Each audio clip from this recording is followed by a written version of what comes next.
Hi friends, ನಮಸ್ತೆ. ಇವತ್ತಿಗೆ big boss show ಮುಗಿದೋಯ್ತು. ಅದ್ರ ಗಲಾಟೆ ಅಬ್ಬರ, ಅದ್ರ ಒಂದು ಗುಂಗು, ಇದೆಲ್ಲ ದೂರ ಆಗ್ತಾ ಬರ್ತದಿನ್ನ. ಈಗ ನಾನು ಮಾತಾಡ್ತಿರೋದು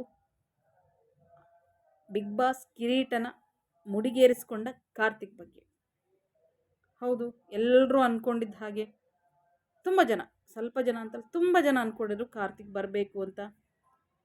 ಹಾಗೆ ಕೂಡ ಒಬ್ಬ ನಿಷ್ಠಾವಂತ, ಒಬ್ಬ ಪ್ರಾಮಾಣಿಕ, ಒಬ್ಬ ಕಷ್ಟಪಟ್ಟು ಆಡಿದ ಕಾರ್ತಿಕ್ಗೆ ಬಿಗ್ ಬಾಸ್ ಕಪ್ ಸಿಗಬೇಕು ಅಂತ. ಅದು ಸಿಕ್ತು. ಇವತ್ತು ಆ ಕಪ್ಪಿಗೆ ಒಂದು ಬೆಲೆ ಬಂದ ಹಾಗಾಯಿತು. ಯಾಕಂದರೆ ಅದು ನಿಜವಾದ ಒಬ್ಬ ಆಟಗಾರನಿಗೆ ಸಿಕ್ಕಿದೆ. ಅದು ತುಂಬ ಖುಷಿಯಾಗಿದೆ ನನಗಂತೂ.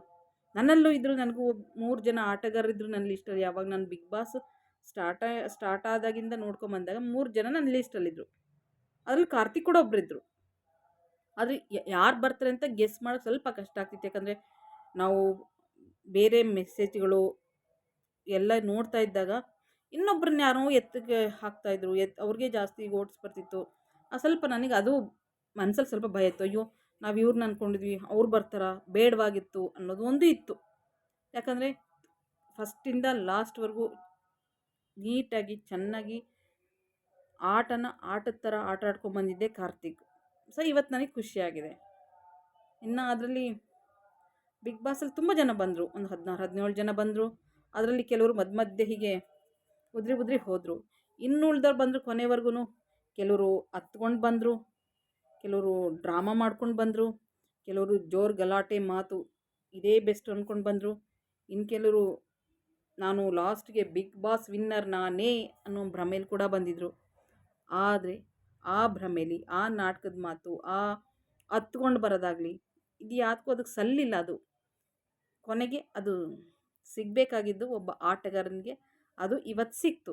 ಅದೇ ನಮ್ಮೆಲ್ಲರ ಖುಷಿ. ಈಗ ಕೊನೆಗೆ 6th ಬಂದಿತ್ತು. 6th ಲೀಸ್ಟಲ್ಲಿದ್ದವರು ಪ್ರತಾಪ್ ಬಂದಿದ್ದು ಜನರ ಕರುಣೆಯ ಮತಗಳಿಂದ. ನಾನು ಅಂದ್ಕೊಂಡಿದ್ದು ವಿನಯ್ ಬಂದಿದ್ದು ಜೋರು ಗಲಾಟೆ. ನಂಗೆ ವಿನಯ್ ನೆನೆಸ್ಕೊಂಡ್ರೆ ಬರೋದಷ್ಟೇ, ಜೋರಾಗಿ ಕಿರ್ಚಾಡೋದು, ಶೇಕ್ ಬಾಟ್ಲ್ ಇಟ್ಕೊಂಡು ಜೋರಾಗಿ ಮಾತಾಡೋದು. ಆಟ ಆಡಿರ್ಬೋದು, ಬಟ್ ನನಗೆ ಜ್ಞಾಪಕ ಬರ್ತಿಲ್ಲ.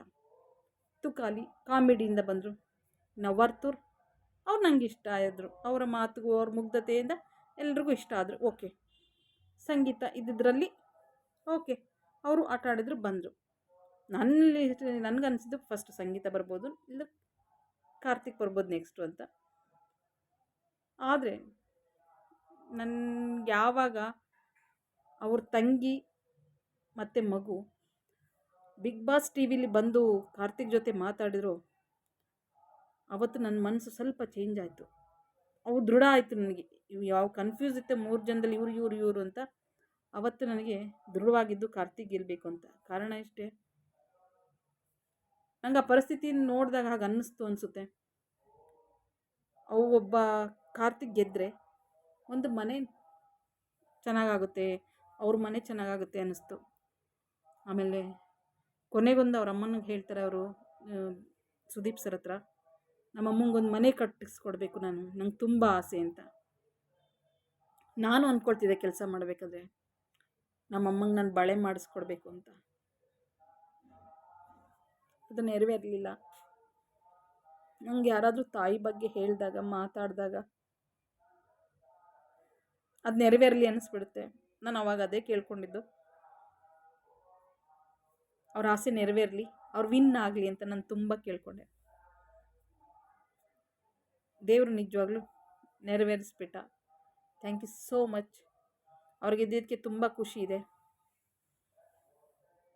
ಇದರಿಂದ ಬೇಜಾರಾಗ್ಬೋದು ಕೆಲವ್ರಿಗೆ, ಗೊತ್ತಿಲ್ಲ ನನಗೆ ನಾನು ಏನು ಹೇಳ್ತೀನೋ. ನಾನು ಹಿಂದಿನ ವಿಡಿಯೋ ಮಾಡಿದ್ದೆ, ಒಬ್ಬರು ಬೈದಿದ್ದು, ಅವ್ರು ಮಾತಾಡಿದ್ದು ಸರಿ ಇಲ್ಲ ಅಂತ. ಬಟ್ ಅಲ್ಲಿ ನಾನು ಯಾರನ್ನೂ ವಹಿಸ್ಕೊಂಡು ಮಾತಾಡಿಲ್ಲ, ಇವ್ರು ಒಳ್ಳೆಯವರು ಇವ್ರು ಕೆಟ್ಟವರು ಅಂತ ಹೇಳಿಲ್ಲ. ನಾನು ಮಾತಾಡಿದ್ದು ಒಂದೇ, ಮಾತುಗಳು ಬೇಡವಾಗಿತ್ತು, ಅಂಥ ಮಾತುಗಳು ಬೇಡವಾಗಿತ್ತು ಅಂತ ಹೇಳಿದ್ದಷ್ಟೇ. ಸೊ ನನಗೆ ಖುಷಿ ಇದೆ. ಕಾರ್ತಿಕ್ ಇದ್ದಿದ್ದು ನಿಜವಾಗ್ಲೂ ಖುಷಿ ಇದೆ. ಅವ್ರು ವಿನ್ ಆಗಿದ್ದು ಖುಷಿ ಇದೆ. ಸಾಕು ಇವತ್ತು ಇಷ್ಟು ಅನಿಸುತ್ತೆ. ಆ ಖುಷಿ ನಾನು ಅದನ್ನು ನಿಮ್ಮ ಹತ್ರ ಹಂಚ್ಕೊಳ್ಳೋಕ್ಕಷ್ಟೇ ವಿಡಿಯೋ ಮಾಡಿದ್ದು. Thank you.